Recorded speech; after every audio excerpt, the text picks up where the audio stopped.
Yeah. Okay. Chloe, we're starting. Welcome back. How are you?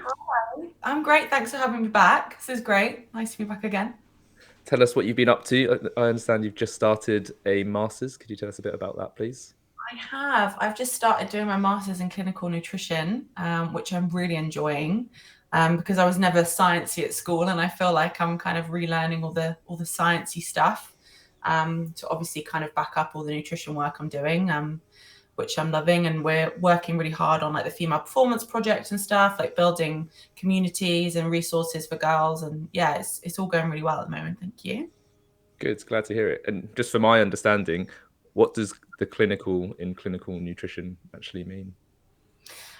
So it's kind of all the sciencey background of everything. Like at the moment, I'm learning about like epidemiology and how our diet is related to disease and all this kind of stuff, and obviously looking in depth at kind of like the life cycle of a human and how obviously nutrition plays a part in how we grow up and how we develop throughout. So that's kind of where I'm focused at the moment. Brilliant. We're going to get into some stuff deeper in that later into the podcast, but we'll start with some light stuff. One question we like to ask all of our guests is, what is fitness to you? Um, Fitness to me is it's a great question. Feeling like great all day, every day. Like I notice the difference when I'm on my game with my fitness and my nutrition because I just feel fantastic all the time. So it's just feeling 100% like you're absolutely feeling yourself. Great answer. I like that. And we've got one question about your actual own training from one of our listeners, Kate Ford. Shout out, Kate. What has made you switch to bikini building training and dieting? Could you tell us about that, please? Oh, this is a very, I could talk go on about this for ages. But yeah, I did CrossFit for about 6 years and I absolutely loved it. And I think the thing I loved the most about it was seeing data and changes and being competitive in something and having a goal to aim for. But I kind of lost the love for it in the same way that I had like after kind of lockdown and everything. And I had a few issues with disordered eating and stuff. So I kind of needed a bit of time off from having goals to kind of rethink about what I wanted to do. And then I found that I really missed having goals and having structure and routine, but I didn't really feel the want to go back to CrossFit. So I've always wanted to do a bodybuilding competition. Like I love building muscle. I think it's just such an epic thing that you can physically change your body Mm. through your training and nutrition in such a specific way. I think with CrossFit, obviously you do see those changes, but it's so different to kind of have the goal of like, I want my body to physically look and be a different way. And I think there's nothing wrong with having those goals. I think a lot of people perhaps say that there's, oh, it doesn't matter what your body looks like. But I think sometimes it's good to kind of see these changes and see what you can do. So I thought I'd kind of just go for it. And I didn't know anything about bodybuilding and like all the different categories and everything. So I have a coach and I'm basically working towards a figure competition in July, which will be my Amazing. first ever competition. But I'm like a robot. Like I love having structure and routine and Yeah. data, something. Like if someone tells me to eat chicken and rice 3 times a day, I'm like, yeah, fine, I'll do it. Like I have no qualms with that. And it took me a long time to realize that that's okay. That's me. Mm. Because I was always, people were like, oh, you can eat what you want and like enjoy things. And I do enjoy things, but this is what I enjoy. So I Yeah. think a lot of it has been like a personality experience and like finding out what makes me tick. So yeah, Yeah, it's very funny excited. Amazing. because I feel that if you like routine and habits and all that sort of things, it's like it's not frowned upon, but it's like, oh, you're boring, you're weird, and it's. I remember seeing someone put up on Insta, and it was just like, since when is eating whole nutrient dense foods dieting and eating crap food the normal way? It shouldn't be the case. It shouldn't be frowned upon. Like it shouldn't be dieting to eat good quality food. That should be how Yeah. you do things. Could you give us a little bit of a breakdown of what your training then looks like now? Because I guess a lot of our listeners are into CrossFit and they might like a bit of bodybuilding on the side, and maybe like, especially our female listeners, what does your training look like at the moment? Yeah, so at the moment I'm doing like I'll do an upper body. I have like a chest day, I have a back day, I have an arm day. I have like a whole day Nice. dedicated to arms as well, which is I love that. And I have lots of cardio. Obviously, I have a leg day, but I used to do legs like 3 times a week. And especially with CrossFit, you end up doing legs like every day. Yeah. I do legs once a week, and it absolutely ruins me because I can actually push really hard. Like I have it tomorrow, and it's just I have to like psych myself up for it. Because it's like everything in one go. And then I do have a lot of cardio as well. Like there's a lot of like, 30 minutes kind of uphill walk on the treadmill, sprint, stuff like that.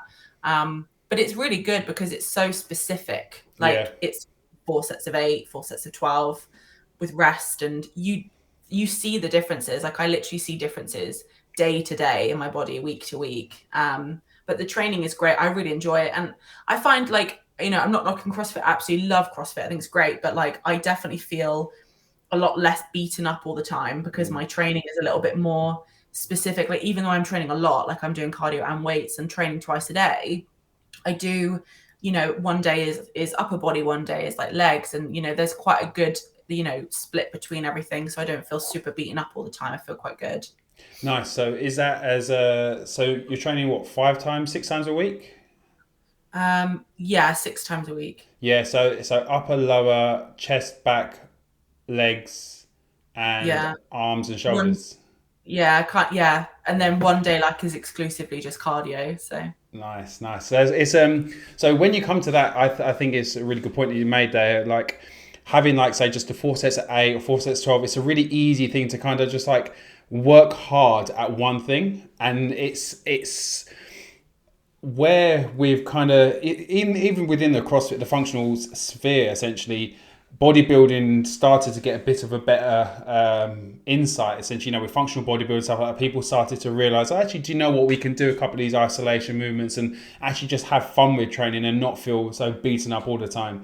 And I think where people are starting to struggle is how to integrate bodybuilding work essentially into their CrossFit work. And have you got any clients that try to do both at the moment now, because you're obviously experiencing like the figure style training? Are you able to relate to any particular clients that you have at the moment, or are you able to guide people a bit better now in that way?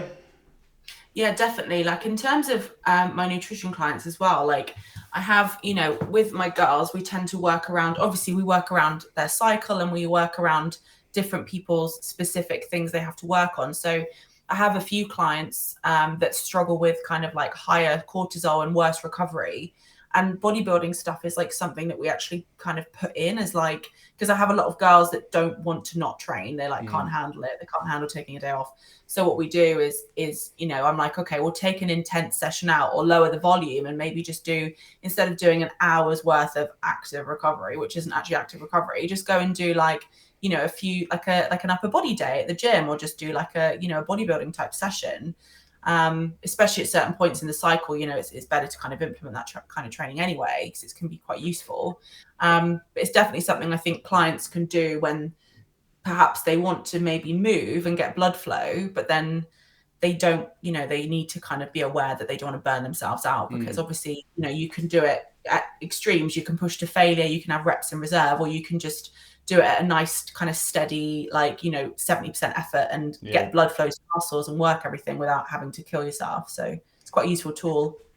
Yeah, and so with that training side of stuff, is your because figure training, I guess, is going to be slightly different to men's, like say bodybuilding training now. So is there more focus on say glutes, shoulders, and back compared to say like chest? Like, is there less say chest movements compared to, because you said you have a full chest day, so that's quite. I love how bro that is. That's like right.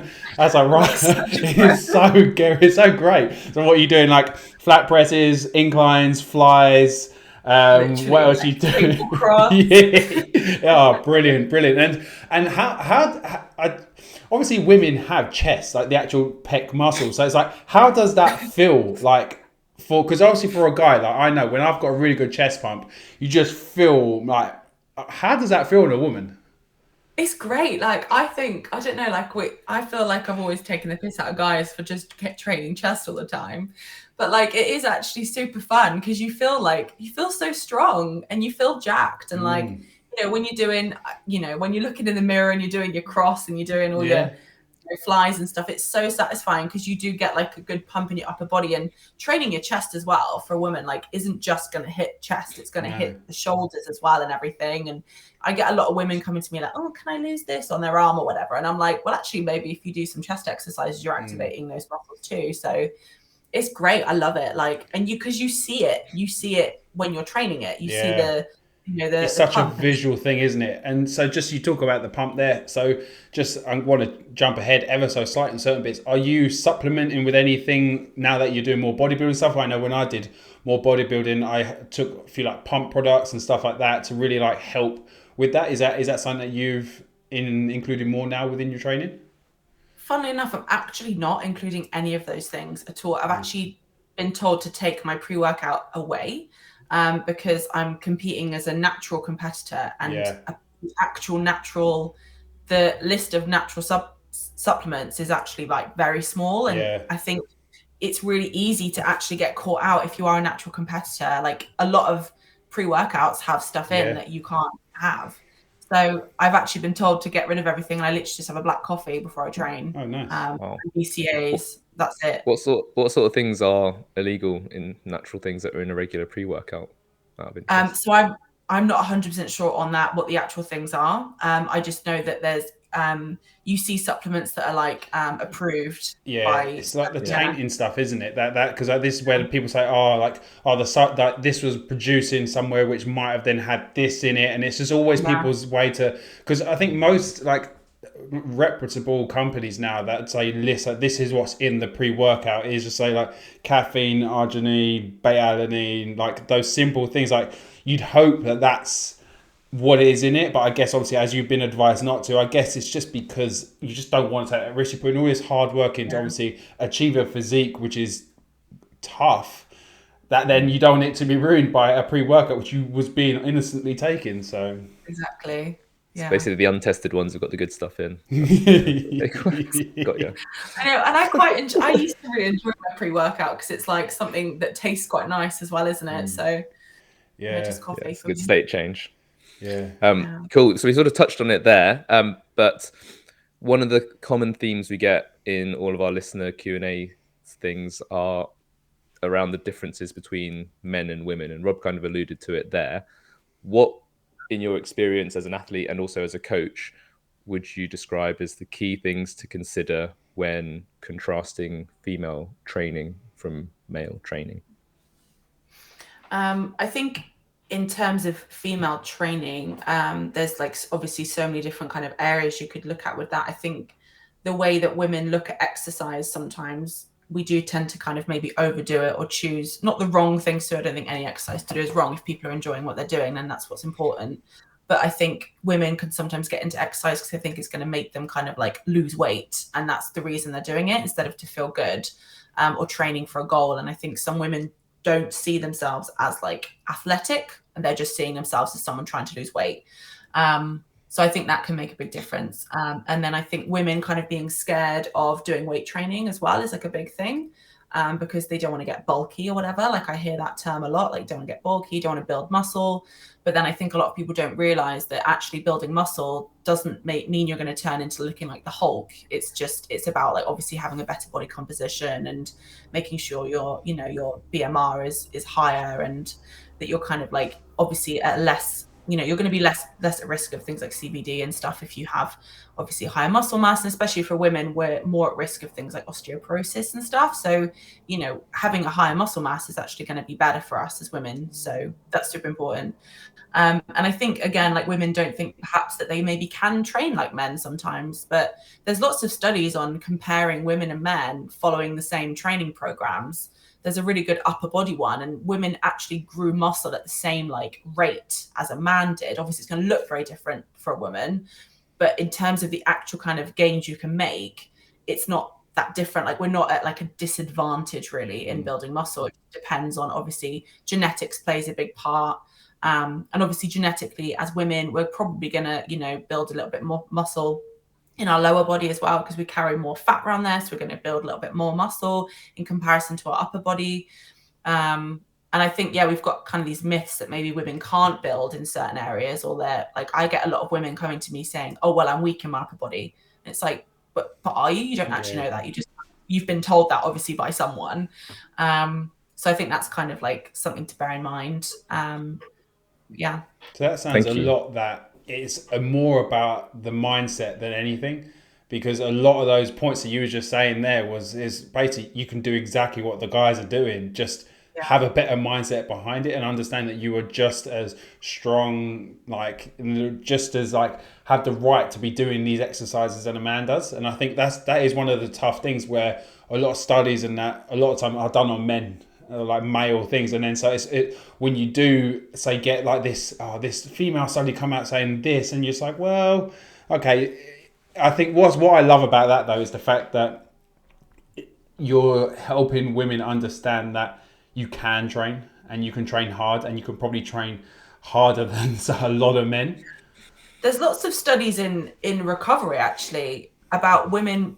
We can recover a bit better. Yeah. Like I can't remember the specific reason and stuff for it, but there's quite a lot of stuff on women just in general, like taking longer to fatigue in certain exercises like squats and deadlifts. Like, and you can work at higher percentages closer to 1RMs as well. Like you can work that, but then your absolute max isn't necessarily as good as a guy's max is. That was one of the studies I was remember reading about, and it was like men can reach higher, say, but women can work closer to that top end than guys can. So great. And one other thing you touched on earlier, Chloe, which we talked about last time, was how you adjust training around your cycle. I think that was one of the things that people really took a lot away from. Could you give us some insight as to how you adjust things? You mentioned you might do some more bodybuilding style training at certain times of the cycle. What other things are you factoring in when you make those decisions? So the main thing I think in terms of around your cycle is obviously every single woman is completely different, and everyone has a completely different cycle in terms of like how they're going to feel and stuff. So the main thing there is the first thing I say to like any girls, like whatever recommendations we would give you, obviously based on the info we have, the studies we have, but then I think it's so important to keep track of your cycle. And that doesn't necessarily mean, oh, this is day one. Like, how do you feel around your cycle? Like, how do your deadlifts feel the day before your period, and how do they feel the day after your period? Like, just keep that kind of data on how you're feeling, and then you can structure your training, because, you know, some girls are going to feel worse in the week up to their period. And I've worked with some girls who are like, I feel great, I feel fantastic in the week up to their period, when theoretically they should not be feeling so great. But again, it's individual.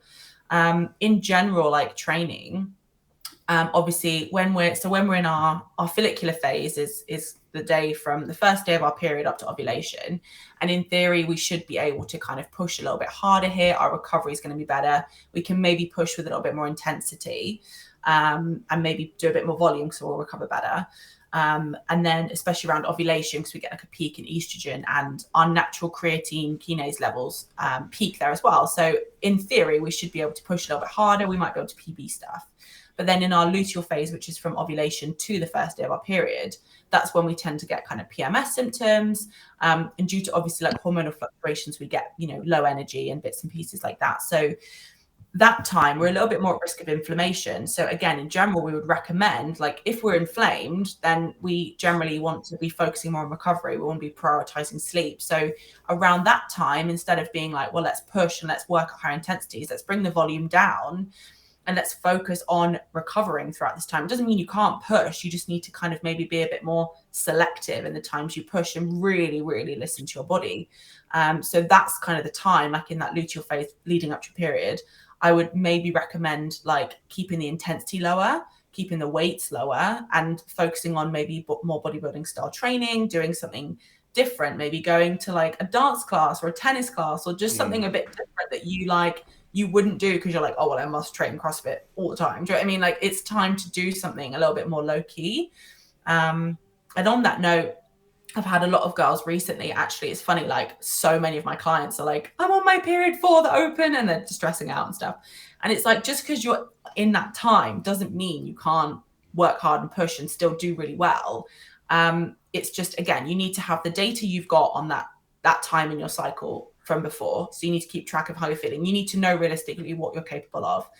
And then just spend the rest of that week leading up to it, just really focusing on getting your sleep, making sure you're mobile, taking an extra 10 minutes to warm up and an extra 10 minutes to bring your heart rate down after. So again, like obviously we want to take into account the recovery, but then it doesn't mean you can't push. And again, it comes back to how you feel as an individual as well. So if we go into just say using some strength training and using say RP, rating of perceived exertion, so really you should be then thinking on the 2 weeks after your period, it should be like RP 6 and 7, and then the other weeks would be then 8 and 9. If you was using say 6 to 9 and a say building up say to a heavy 5, that would be a really optimal way to kind of utilize the period and like that cycle and get the most. So then your RP9s or your RP10s or your heaviest lifts would be in that final week of your period. Yeah, so you would, I mean, if we kind of look at like the 2 weeks, so the first day of your period and then the 2 weeks from the first day of your period, think of that as like a push phase. And then as you come into ovulation, that would be a great time to have that kind of RP9, like really, really go for it. And then, yeah, like once we've come past ovulation and then the 2 weeks leading up into our period, then yes, definitely use that RP scale, at like a 6-7 kind of thing, just to kind of keep tabs on things. That's like, that's the right thing to do. Do you have any recommendations for the listeners on how they might track that information? Are there any apps, or do you put it in a notes app on your phone? Like, what sort of things should they be tracking? Like you said, how does a deadlift feel the day before your period versus after your period? What are your recommendations for how they should actually capture that data? So the best thing to do is there's so many apps now, like that. There's so many apps to track your period, like I think Clue. I've used Clue before. That's probably they're all great. Clue is probably one of the best ones. It looks very nice. And then Fitter Woman is a great one to use as well. Some people will track their cycle on like a spreadsheet, or just keep, again, notes in their phone or whatever on the calendar. Calendar is a great way to do it as well, because I think the things with apps like Clue, because obviously there's not actually, like, I work with a lot of women who don't have a regular cycle or don't have even a cycle. And I actually, probably the amount of women that actually can track a regular cycle is like 30% of the people I work with. Like, there's so many women having a regular cycle for whatever reason. There's obviously many different reasons, but so I think tracking it on, because if you track it on Clue, it's going to be like, well, your period's due. And it's like, well, actually, I don't know if it is because my cycles are regular. So I think probably tracking it on like a spreadsheet or on notes is better. Like, because I've suffered from loss of a cycle for years. So what I do is I work on like a kind of a 2 week on, 2 week off period to kind of imagine I've got a follicular phase. So I do like, okay, 2 weeks, I'm going to push really hard. And then I'm going to have 2 weeks of just being a little bit kinder to myself and really focus on how I'm feeling. And I think if you can track symptoms, so I've managed to work out when my kind of rough 2 weeks are by just being like, okay, well, I felt like I wanted to throw a chair at someone the other day and I was super bloated. So I was like, I must be on a period kind of thing. And then I just track from there. So I think girls will know when they feel like that, like, definitely. So it's a good place to track it. Really useful information. Thank you. And one question I know, I can imagine a lot of female listeners popping into their head now is, when they have those 2 easier weeks, are they going to lose all their fitness and strength? What could you say to placate those worries? No, not at all. I get this question all the time. Like, people are like, so what? I just have to sack off everything just in those 2 weeks. I'm like, no. You can still train at you can still train at a pretty high intensity. Just like, don't go to that dark place, like where you do a workout and you're like crying on the floor. Like, just don't go there in those 2 weeks, unless it's like the open or it is a competition or an event or something. It's just a case of listening to your body more, for sure.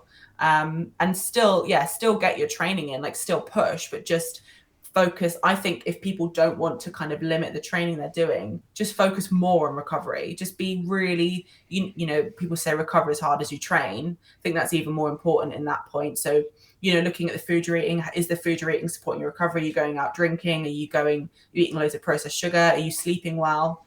I think maybe taking charge of that a little bit better, whether you want to adjust your training or not. But in terms of that as well, like, I think we often forget that when we're training, we're not really getting better in a training session, are we? It's not until we actually recover that we're actually going to get any better. So those 2 weeks might be more beneficial.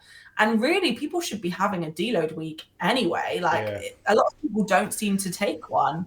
So, the week before your period, put your deload week in. Like, talk to your coach and be like, this is when I want my deload. Yeah. And, I guess with the deload, I guess it is dependent, because I know Ash and myself have spoken about this. It's like deloads aren't necessarily like, right, that's it, sack everything off really light and think. It could just be, as I said, like RP 6, 7, like, you know, you're that technique, fine tuning that technique, or, you know, prime yourself ready for the next, say, 4 weeks ahead. Like, I think deload, I know, like at Shakespeare's, I know, like Lee used to always, it was like what was it? It was like the reload, not reload, right? Recovery week time. It was the way it was worded, because deload makes it sound like, oh, it's something I have to do. I'm stopping all this. I'm stopping all my gains coming and stuff like that. Even though we know that it's an opportunity for your body to just have a little bit of a step back and recover ever so slightly.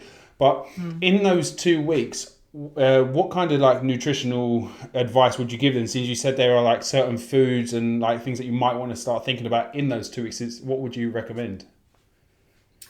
So in general, like as a general rule of thumb, the kind of the best thing to do is obviously focus on recovery. So foods that are going to obviously help with that. So obviously mainly focusing on like getting omega-3s and stuff in there, like oily fish, avocado, flax seeds. Flax seeds are great for female health as well. I tend to get my girls to kind of increase the amount of fats they have across the week. Obviously, A, to deal with inflammation, and B, to kind of help with hunger, because generally we do tend to eat, I think it's about 200 calories more in those 2 weeks or leading up to our period, just on an average. Like that's kind of the number they've kind of seen in studies and stuff. So we're generally going to eat more because we have a bit more of an appetite. We're craving things a bit more. So again, like I tend to say, like, you know, don't be afraid to bump up your food a little bit, like add in an extra snack, because that's going to help with those cravings. And obviously, allow yourself to have, because, you know, we start to crave like, you know, ice cream, cookies, things like that. It's fine to, don't be hard on yourself about having those things. I think it's really important to actually purposefully put those things in ahead of time, so that you don't come away with all these kind of feelings of like guilty feelings around food and stuff like that. So lots of omega-3 fats, a couple of hundred extra calories, you know, every couple of days if you need it, schedule in a craving meal, and focus on foods that kind of make you feel good as well. Because I think when we're leading up to our period as well, digestion slows down quite a lot. And that's why we get kind of bloated and stuff like that. So obviously keeping away from like really fibrous veggies, because like obviously, you know, people always say, oh, you should have veggies at every meal, but actually I don't know, it's not really a great thing to do when your digestion is slower. So kind of keeping away from super fibrous things, and not being afraid to kind of have like starchy carbs as well, like things like sweet potato, and then making sure you're getting all your protein in. Because obviously, you know, we want kind of amino acids like tryptophan, which are going to help, you know, serotonin levels, make us feel happy, stuff like that. So making sure we're on top of our protein intake. Sorry, that was quite a very wide answer. That's fascinating. That's fascinating. I think the extra 200 calories is really, really interesting. And I guess, is that something you factor in if you're like, now you're moving into the bodybuilding space? Do you need to factor that into your own meal plan, in that those 2 weeks of the cycle, you're going to want 200 calories more? If you're in a cut, how do you factor that in? So what I do is I actually have a refeed day every week. And I've like last week I was in a bit of I was like, okay, I feel like I'm probably, in that phase. So I actually made sure my refeed meal was like, I had salmon and I had sweet potato and I had avocado. And I always have like flax seeds on my oats and stuff, just to kind of make sure that I'm getting those omega-3s in. I don't actually increase my calories at the moment because I am on a cut, which is a bit sad. But hey-ho. But I do focus on like, you know, I make some meal swaps for, higher fat foods. So you think food quality rather than necessarily quantity, so then help you kind of get that gap. So that's interesting, because I guess when you are dieting down, you're going to have less calories. There's no way about it. And no matter if you're a man or a woman, you're going to have to eat less, and it's going to be uncomfortable. So it's making that decision to say, right, I'm going to crack back on. So it's good. I think on that note as well, like, because I work with clients where we're trying to fuel them in general. So obviously I'm like, if you need to eat more calories, then we're going to give you more calories. But then I also work with clients who are looking to lose fat. And that is the thing. Like, when you want to lose fat, you do need to be in deficit. There's no two ways about it. However, like, I think it's really important that if we are craving certain things, or we do feel like we're going to suddenly, because we all have those, clients, or even ourselves, if we're restricting too much at certain times and we go too deep into a deficit or something, we end up overeating and turning into a crazy person who eats all the food.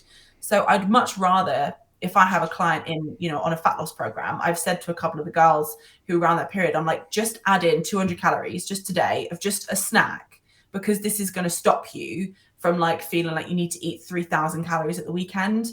So I think obviously, yes, it is. If we're on a cut, we're trying to lose weight, we do need to be aware of calories. But then also I think it's important to take into account everyone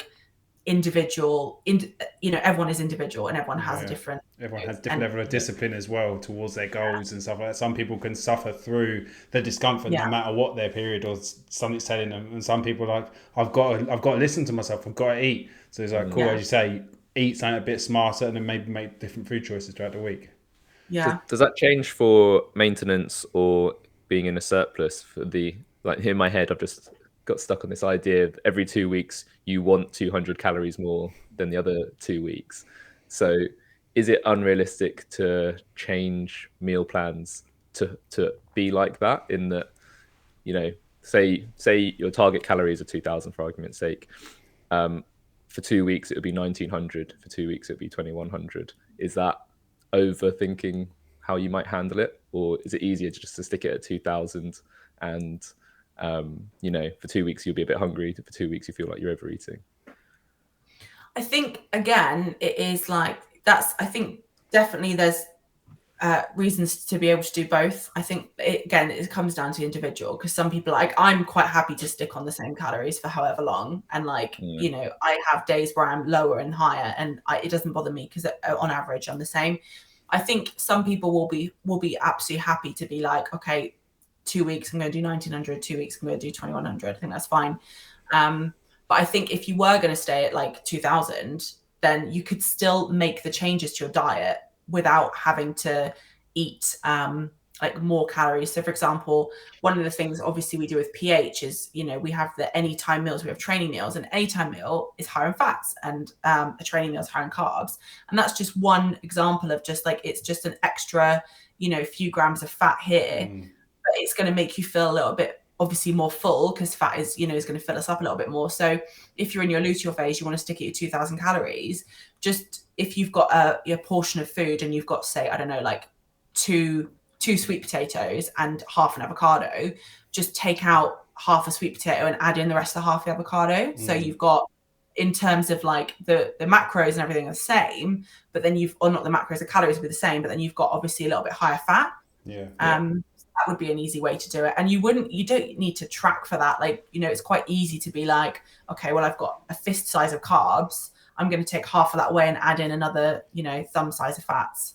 How do you track your weight around this as well? Because obviously you talk about bloat, and I guess with more water retention, and that your weight is going to fluctuate so much more than a male's. And I know, say, when I was prepping for my bodybuilding show, that it was quite good. I weighed myself daily, average weigh-ins, because I started out weekly at the start because I had a lot to lose. So I wasn't focusing on anything. It was just right, cool, just check, make sure I'm roughly losing it, and make sure Sunday wasn't a mental day on food, so that it didn't affect me too much the next day with extra salt or anything like that. But then when I started to get, I think I was 12 weeks out, I then started to be a bit more meticulous, as in daily weigh-ins, taking the average and stuff like that, and making sure things were on track. How does that affect women? Because I know I've got clients that say oh yeah, I'm feeling more bloated, I'm not going to weigh myself now because I'm going to weigh more and stuff like that. When's the best time for someone that is trying to lose weight kind of to track their weight? Yeah, I just get everyone to kind of do every 3 times a week, or every other day, maybe not every, I mean, you know, it's actually not bad practice to weigh every day, because then you start to realize that it's just a number on a scale. Yeah. And I find often the more you weigh, you're like, oh, data, like that's it. Yeah. But I think the more we're like avoiding weighing it in, then we're like, oh my God, the scales. It becomes a thing, doesn't it? It does, yeah. Like, oh, weigh-in day. But the thing is, if you weigh yourself once a week and you know your weight has dropped in the week, but then it's come back up because you ate some salt yesterday, like it's literally weight fluctuates just on tiny things. Even So I tend to tiredness, get, can't it? Like if you didn't get as much sleep and stuff like that, you could have had everything, but then you're going to retain more water. There's so many, which is why I'm a big advocate of like daily weigh-ins if you are on say a time frame of losing some weight, because it negates that. And also like, you know, like using like the Renfo scales and stuff like that, which then obviously give you a bit more data behind things. So if you do want to be a bit more analytical, you can be, but to then realize that it is just a number, and as long as you see the trend going in the right direction, then you know you're cracking on and doing it all right. Yeah, especially, you know, if people have trained harder, then they're going to be heavier because they're going to have more inflammation and more stuff going on in the muscles. You might have a bit more glycogen storage, stuff like that. So I tend to get people to weigh like 3 times a week, and then we take an average. But then obviously I communicate with all my clients about where they are in their period anyway. So, you know, we can be prepared for that. And I'm like, okay, well, you know, you are in your, you know, you're coming up to your period, plus you've had, you know, you had loads of veggies last night and salt. So your digestion's slower, you're on your period, and you've eaten loads more food. So yeah, you're going to be heavier. Like, and it can, you know, your weight can fluctuate like, it's up like 2 kilos, like easily, isn't it? Like in a day. So yeah, I think it's just, and it's really important to like, and then just having the data, because even every 2 weeks, you're not necessarily going to see changes in that average. But then if you look at like the last month on average, or the last 6 weeks on average, then you can always see kind of drops. And I think that's the best way, is just obviously take the average and then see what the drops are, if any, or if there's increases and stuff. But I think it's, you can't just look at the data like day to day. It has to be over a long period of time. Most importantly. Definitely. Chloe, I want to jump into some, not quick fire, but hopefully shorter topics. One, which I think will be quite easy to dispatch: creatine. Women think they shouldn't take creatine. Discuss. Or some women should caveat that. Creatine.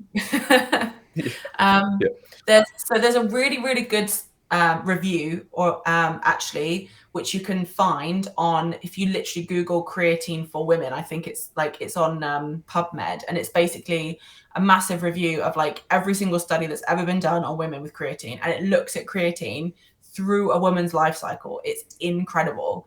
I always get information from it, and it's about, you know, menopause, cycle, growing up, or bone density, all these kind of things. Like it's massive, because obviously we have creatine naturally in our body anyway. It's not, I think people think they're putting like something weird in their body. It's like, no, our body naturally makes creatine anyway, and you get it from red meat. But yeah, creatine for women, 100%. When after ovulation, creatine drops quite drastically. And obviously that's, you know, that can have an impact on obviously our strength and stuff like that. So it's a great thing to supplement. Obviously don't supplement anymore in your luteal phase just because it's dropped. Like supplement 5 grams a day post workout. But if you want to build strength, if you want to gain muscle, you know, if you want to build, you know, whatever, you need to be having it in there 100%. And I think as a woman, we need to be really wary that we are more at risk of, like, you know, injury, bone density issues, fractures, stuff like that. So that, and again, creatine is something that will help with that, not just you know, throughout training, but during menopause and stuff like that as well. So yeah, definitely take creatine. Amazing, thank you. And one common question I always get back when I advocate creatine is, won't it make me retain more water? So this is, I mean, yes, it can, but it's literally going to happen for maybe like a week to a week and a half, and then it's going to settle. Like it's normal. It's pulling more water into your muscles because there's more activity going on, which is making you better. So, you know, I'm happy to be better with some more water as well. Like, it's like if I held this cup of water and stood on the scale, like I feel way more. It's not like, yeah, it's, you know, it's just, it's fine. Some people don't, and not everyone gets that anyway. Some people don't experience that, so you might be fine. I like that. Cool. Next one.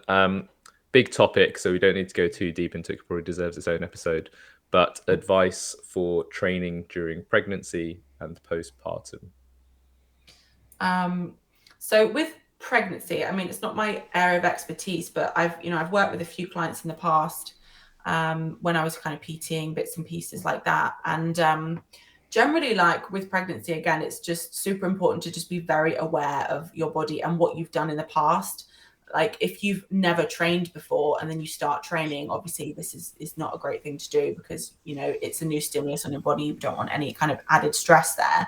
But if you've been training for a long time, then there's nothing wrong with training throughout. And obviously, as you go through kind of into your third trimester, you obviously need to make some changes in terms of like, obviously simple kind of things that are obvious, like picking the barbell up from the floor. Like you're not going to be wanting to do that. You're going to be doing movements kind of like movements like overhead, like, where you're going to place a weight on your body, avoiding any like core exercises, obviously things like that.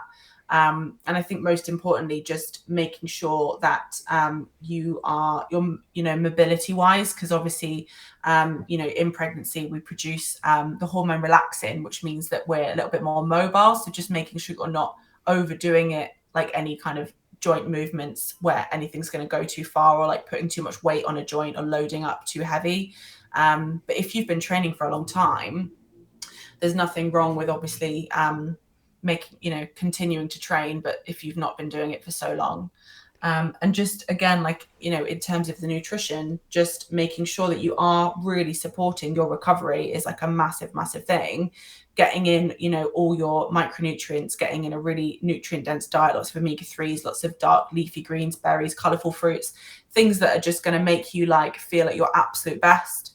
So that if you are training, you are recovering, getting your sleep and all that kind of stuff. I think recovery just becomes like 10 times more important as well.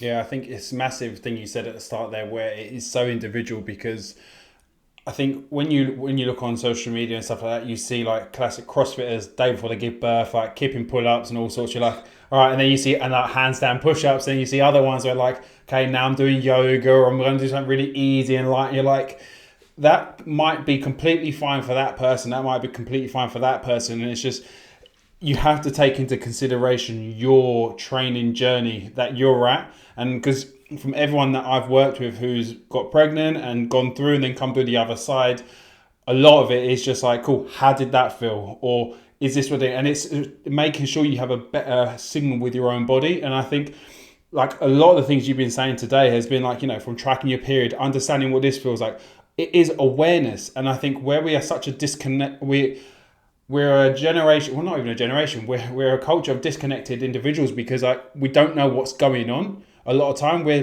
our signals are blunted by all sorts, and we get so much external stimulation, we don't know what's actually going on internally. And when we do start tracking these things, like Ash and myself have spoken about like previous episodes on from using Whoop and stuff like that, like having trackers that we've used and getting data and actually having stuff from that, or then going from periods of time not having anything like that, and actually having internal feelings. And I think especially for women, where you are so hormonally up and down, like there's so much going on that if you can track, you can just produce a better picture. So when these things do happen, you can make a better decision. And I think especially with training and pregnancy, it is so individual.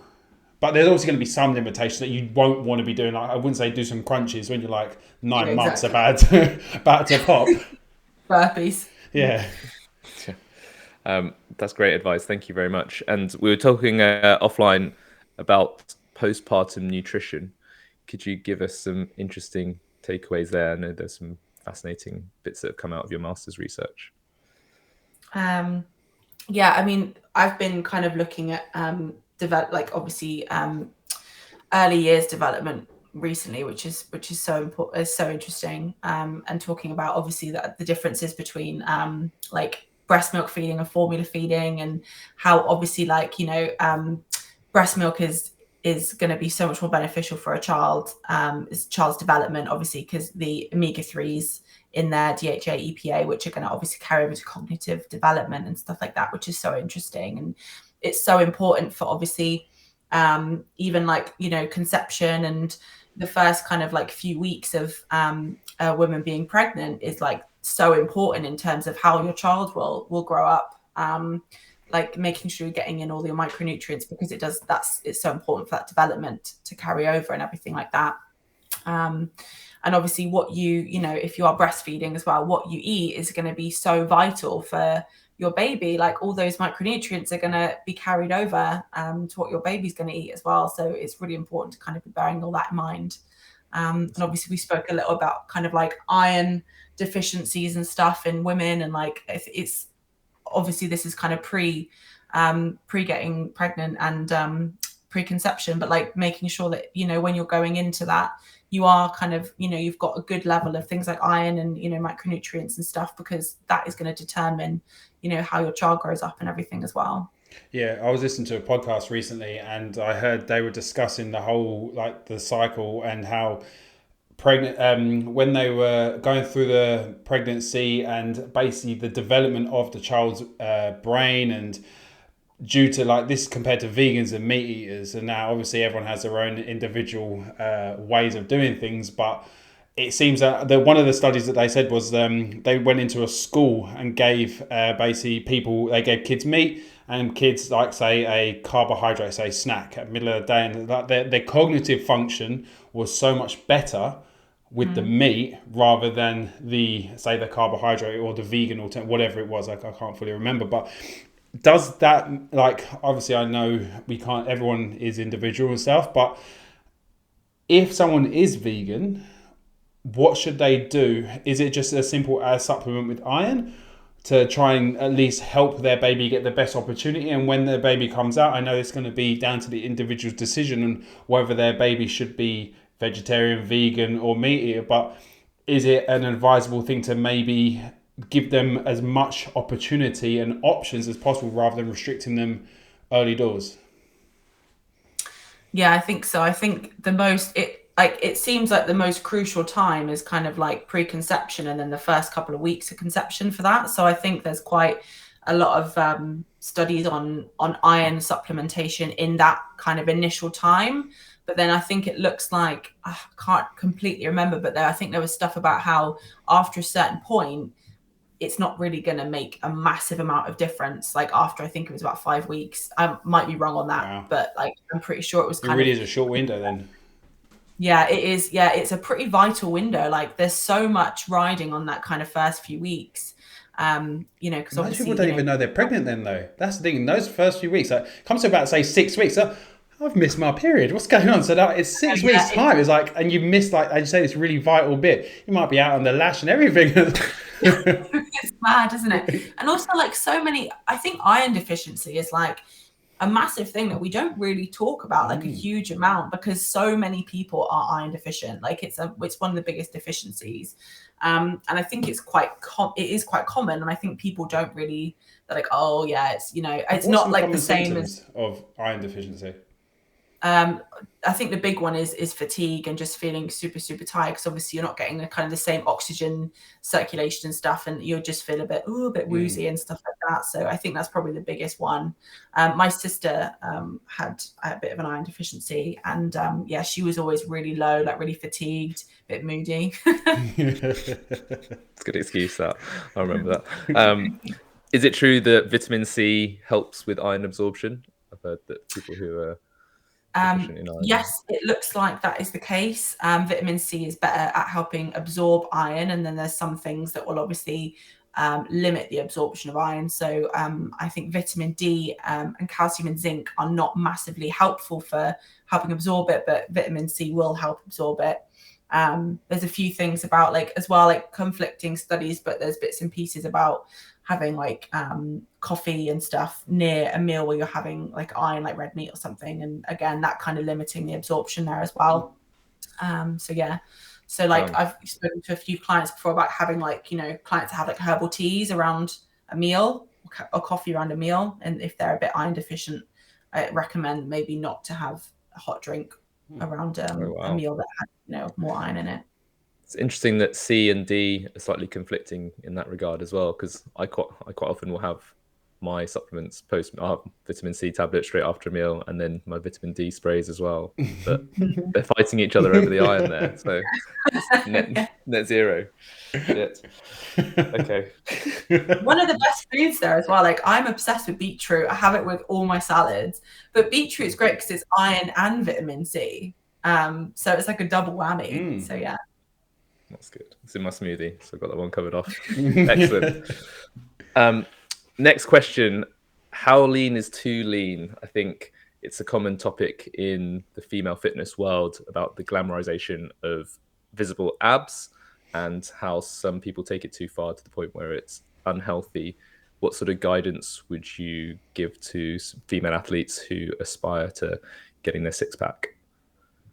Oh my God, that's such a great question, isn't it? Like, I just don't know when we all became obsessed with having six packs. Like, I don't know. It's just, there's so much on social media and like about the way you look. And I think, especially like, again, not knocking CrossFit, CrossFit's great, but there is like that thing, isn't it, in CrossFit? Like, oh, if you don't have abs, you're not an athlete or whatever. And it's like, it's just mad. Like, it doesn't, and it's genetic as well. Like, some people I know can get super, super lean and you never see their abs. Like, even some of the people in this kind of like the new sport I'm kind of going into, like, you see some of the girls on stage and they don't have abs because they're lean, they're so lean, but because genetically they just don't have that, those insertions going on, they don't have abs. Or they don't have that six pack look thing.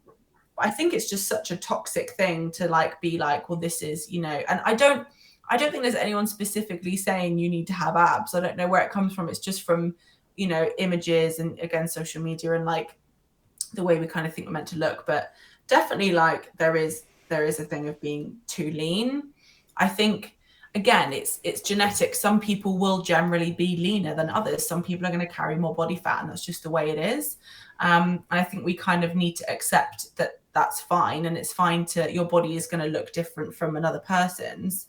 But the problem with being too lean is that obviously too lean for someone would be when things start to, hormonally things start to kind of change. So when I got super, super lean, because I had really bad disordered eating when COVID happened.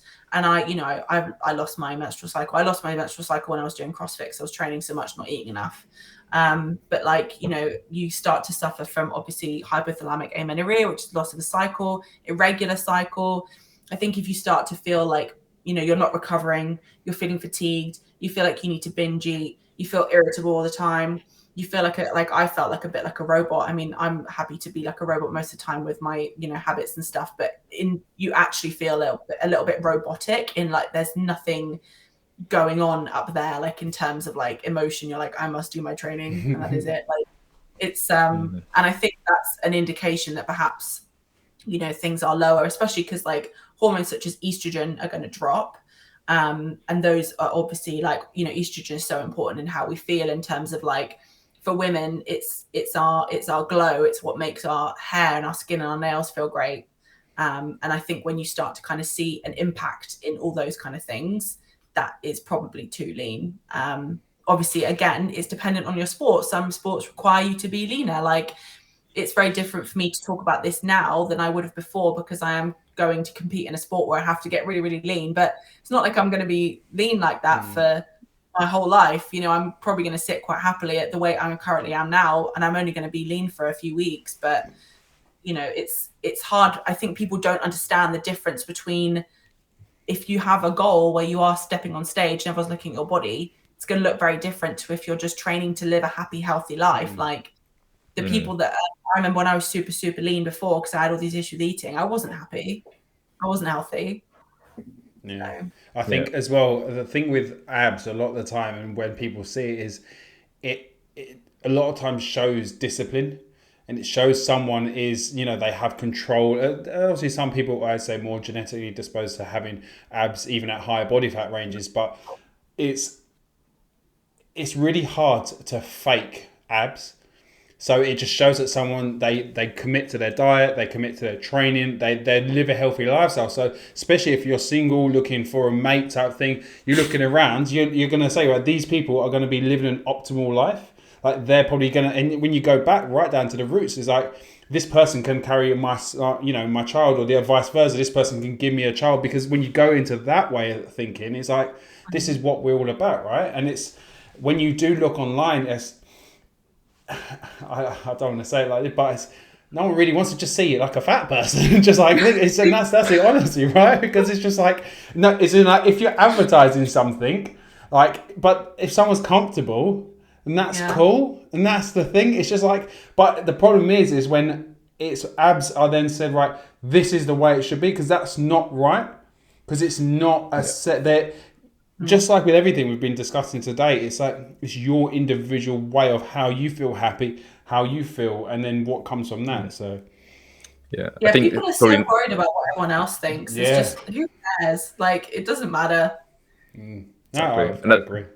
Chloe, I wanted to ask, just for the listeners as well, women naturally have higher body fat percentages, and I think the difference between men and women for having six packs is that it's closer to a man's natural body fat percentage than it is to a woman's. Is that a fair statement?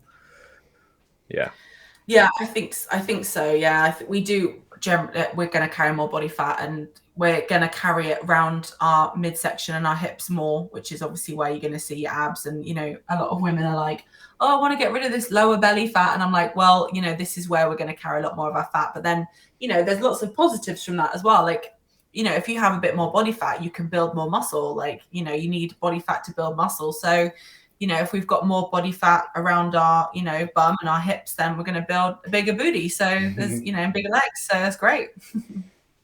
Exactly. Great. And I don't know if there's going to be a quick one, but menopause, I think that's something not a lot of people know a lot about in the regular training sphere. Could you give us some rough pointers on how to deal with clients that might be looking at menopause in the near future, or if you're an athlete going through the menopause, what sort of things should you be adjusting in your training and nutrition? I think what the big thing is obviously just, again, keeping lots of data, how you're feeling, you know, what your kind of symptoms are, what your cycle's like. So obviously your cycle's going to change. It's going to become irregular. There might be really long gaps between cycles and stuff like that. So keeping as much data as possible is really important. And I think the main thing I would say is making sure that you're eating enough food. Like, this is a massive thing. Like, obviously in general, we should be eating enough, but I think around this time, because when we get things like PMS symptoms and any symptoms of menopause, a lot of it can be helped in severity by getting enough food in. Because if we have enough energy in our body, then our body's going to cope with things like that a little bit better. So the first thing I would say is just make sure you're eating enough food. So you shouldn't be in a position where, obviously, if you are trying to lose weight, it might be a little bit different, but in general, you shouldn't really be in a position where you're feeling like super hungry or super low energy. You want to be making sure your energy levels are on point. You're not feeling super hungry all the time. You're feeling in a good place with that. I think that's the first place to start. And then in terms of protein becomes like way more important as well. Obviously, protein's important for everyone, but I think around menopause, we want to make sure we're getting kind of, I would say, at least like double body weight and a little bit more, especially if you're training. I think it's really important to kind of be getting that number, and then a little bit extra to make sure we're kind of getting, you know, all those amino acids in and it's all bioavailable and stuff like that. So protein becomes more important because we might be like at risk of a little bit more of loss of muscle mass. And obviously bone density is a massive thing here, because obviously we're going to have drops in estrogen. And obviously this is going to carry over to bone density. So making sure that you are, protein is going to help with that a lot. Looking at things like creatine, supplementing with creatine is a great one. And really, really focusing on recovery. So making sure that you are getting micronutrients dialed towards recovery. So making sure you're getting like adequate amounts of calcium, and then omega-3s, again, like to help with that kind of inflammation. So again, like oily fish, avocados, like higher fats, maybe like a little bit of a Mediterranean diet can help some people as well.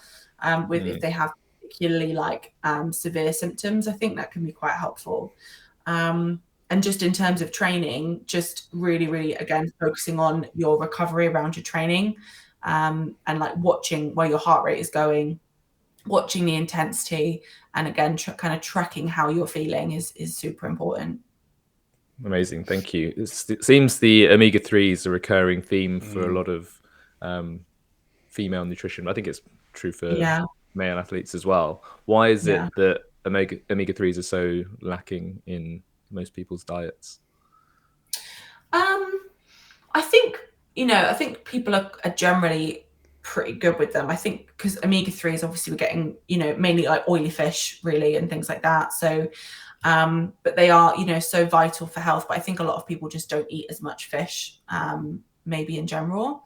But a lot of people are taking like omega-3 supplements, which can be, can be great if you don't like to have fish, or like you're not having maybe avocados or nuts or seeds. Like I actually had a client recently come to me and she filled out our intake form and she was like, I don't like fish, don't like nuts, don't like seeds, don't like avocado. I was like, okay. There was a lot of like things on there. I was like, we probably need to supplement with an omega-3 supplement then, or something like that. So like things like flax seeds as well are really good. ALA as well, so omega-3. So yeah. And do you have any guidance on sort of rough amounts of DHA and EPA we should be looking to take in on a daily or weekly basis? So in general, like 2 to 3 portions of oily fish a week is kind of like the staple amount to be having. And then if you're not having that, potentially like obviously taking an omega-3 supplement. A really good way as well to get a little bit of a boost in there is flaxseed is a really good, I've spoken about it a couple of times before, but like is a really good one for female health. So I recommend a lot of my female clients to sprinkle like 10 grams of flaxseed on their yogurt or their oats and stuff like that. So that's quite a good way to get it in. Brilliant. Thank you very much. I think we're just up on time, so we'll bring it to a close. It's been really insightful and fascinating to learn more about the workings of the mysterious female body. Where can people find out more about you? Tell us about the Female Performance Project, please. So my Instagram is at ChloeSalt93. So you can find me on there. You can also find me on the website femaleperformanceproject.com. This is our website where we have the Female Performance Plan, which is an 8-week nutrition program that I built in lockdown. And basically the idea was just to give women enough food, because I've worked with so many women that just don't eat enough food. And the idea is to fuel for performance, fuel for good energy, work around your cycle. So kind of like fueling enough so that we're not having such awful PMS symptoms, working around our cycle, improving body composition, like improving our muscle mass, like training hard. It's for women that kind of want to train hard and push, but just need to know how much to be eating. It's an individually coached program. So we built that, and then we've kind of ended up building a website, and we're building a community off the back of that. So starting to do like more webinars, and we're building a forum, got resources. So on the website itself, there's also a membership which you can sign up to. And I do a webinar every month on there. And if you sign up to the webinar, you also get access to all our like downloadable recipe packs and guides, and there's some training plans on there. And then the forum. And we're doing a webinar Thursday the 17th of March on how to fix your relationship with food.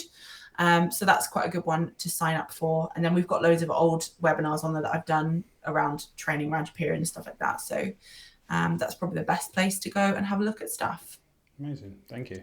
That's awesome. Thank you so much for your time, Chloe, and we look forward to speaking to you again soon. Thanks so much. Been great.